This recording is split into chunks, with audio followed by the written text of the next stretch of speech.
Welcome everyone to Good Grief Ministries.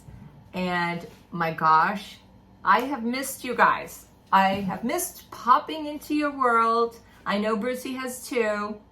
But today I have a special treat, and I said before you leave, we have to chat on here. So I would like to introduce you. I'm Sue LaRue, if you don't know. Okay. And founder of Good Grief Ministries. And the whole idea behind Good Grief Ministries is just to kind of link arms with girls, guys, whatever, and just kind of get through this thing together, right?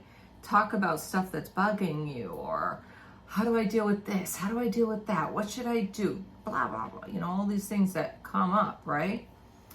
And so this is my cousin Louise from Belfast, Northern Ireland. We grew up together, little girls in Ireland, and so now we just went shopping and had all kinds of fun. It's the heat of the summer here, and she's melting, right? I am melting, girl. Jess, I can confirm this. Thank goodness for air conditioning. It's true, because, you know, if you're not used to white, look at our arm difference. I mean, I'm not like I'm sitting out trying to get a tan. I'm just there, and everybody's like, oh, you're wicked tan. I'm like, really? Okay. Okay. But we went to the beach with the gang. Yep, Yesterday, Horseneck Beach, and I'll tell you what, it was gorgeous. A little windy. Yes, it was a little fresh. A little fresh. It was a little fresh. Say it again. No. So we've been giggling and having fun and ridiculous, going on and on. But one thing we did mention, and we did talk about, okay, all joking around aside, was the loss of our cousin Andrew, who died of cancer. What was he? 58. 58. It was young. Yeah, he was young. And that's coming up on a year, right? In August the 13th. Yeah, a year, yeah. That was really hard for our family. And then, of course, my Uncle David, which is Louise's dad. My wee daddy. Your wee daddy. Yeah. And so we've had many conversations about, you know, the whole process. And, you know, in Ireland, it's very different than here, right? It is. Yes, it is. How you don't... Now, get this. I think this is harder, but I think you feel maybe it's easier. When a person dies, they don't go to, like, our funeral home. Well, what's the process there? Dad went to the funeral home while I prepared his remains, and then at home we would bring the loved one's remains back to the house, so his family and friends can call and pay their respects and call and view the remains of your loved one, and just generally sit and tell stories and laugh. It's almost like a wake, and just generally enjoy the person's life and the nice things that have happened with them. And you know, it's funny, we did nice. that with Mrs. Hart when she passed. It's nice to know that people care enough to come to see him and how well thought of he is, so it brings us comfort. It was nice to know he was loved.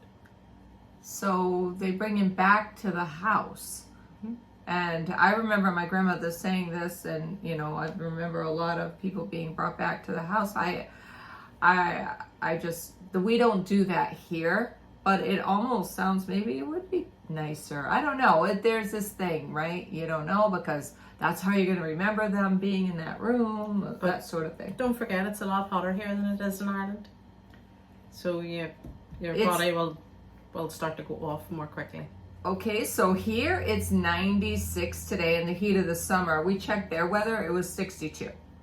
In the hot of, you know, the end of July, right? I mean, it's 62. Which is why I'm nice and pale. And you're nice and pale.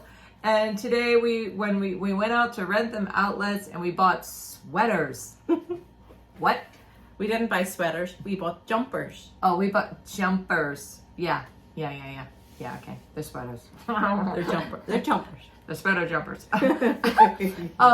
So we talked about it, and So I said I remember talking when we had this little conversation about grief and all, and you told me, I said, well, how are you, with Uncle passing and everything? And because you had a lot on you, honey. Yeah, well, I was his main carer at home because my brother lives in Australia, so he couldn't be in Ireland for Dad's passing. Yeah. And when Dad was sick as well. But as I said to you, you have to get up and you have to get on with it. Dad wouldn't want me to lie in bed with the quilt over my head crying. Obviously, I have had some breakdowns about him, but as Dad said to me, I've had a good life and I've had a long life, and he was happy to go. He was happy. He was happy. Yeah. And that makes it a little easier. I know some situations, ladies and gentlemen, are not easy. I know that. We all know that. And we were talking today at lunch, you're not going to escape this place unscathed. We're all going to face grief, right? At some point in our life. And it's how we choose to deal, right? Like you said, some people choose to deal with the blanket over their head because they can't deal, right? But we want to encourage you, don't do that. We want to encourage you to pull those covers down and saying, you know what, no, this stinks. It's not easy, we know, but get up there, get out there, and press on regardless. That's our P-O-R, as my wee daddy would say. P-O-R. P-O-R. Yeah. Press on regardless. And Uncle was a little bright light. He would call every week. Yeah. You always like to speak to your wee mummy. Speak to my wee mummy, his sister, and we all enjoyed, and he would tease us and we'd tease him, and of course we were there, and there's a lot of fond memories. And isn't that what we want? Look, when it's my turn, okay, I don't want people to be, well, you better cry a little. No, I don't want you to be so down and so miserable and so unhappy that you can't function, you can't, just live a life. No, absolutely not.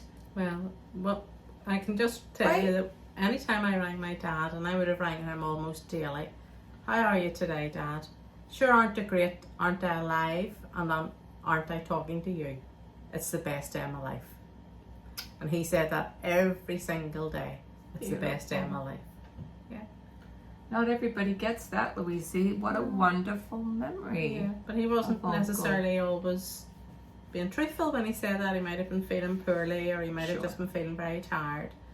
But no, and he went through the ringer too, because I remember Uncle had surgery because he had arthritis real bad. A rheumatoid arthritis, was it? But he had pins and. That's Uncle Joy. No, didn't Uncle? No. Wait a minute. That's Uncle Joey had the arthritis and the pins. Dad's Joey brother did. Yeah. Mm-hmm. Yeah. But our uncle. No, my dad didn't. He had a little bit of arthritis in his neck. There's me. You see? You learn something new every day.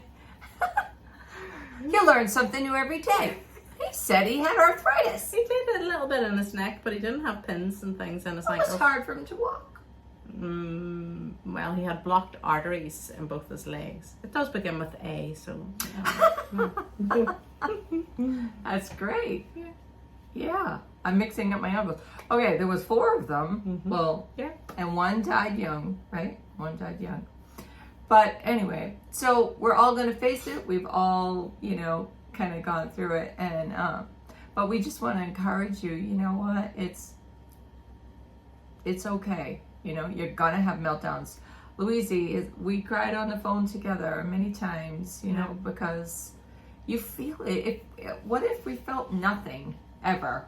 We never cried, and we never had any emotions, or we never, wanted to, whatever. Like, that would be, I think, worse. Because you love this person. Yes, I read something recently, and it said that if there wasn't grief, there wouldn't have been love. Which I find was great comfort to me. There we are. Yeah. If there wasn't grief, there wouldn't have been love. Yeah. Yeah. Because you love somebody so much, that you're grieving for them because you miss them. Yeah. Sure. And there's a time, right? The Bible says it. There's a time to mourn, and there's also a time to heal. In Ecclesiastes, a time to heal. And this is where I want to encourage you. Healing is coming. If you don't feel it, hang in there, okay? Hang in there. It's coming. Grab a hold of a friend, call someone, text me. I'll talk to you. Don't text me. I'll be at work. Louise will be at work. So that's what we wanted to pop into your world and say hello and encourage your hearts today. Thanks for coming on with me, Louise. You're welcome, my dear. Ya. I love you too. Okay. Bye, You everybody. guys have a wonderful Bye. day. Bye-bye.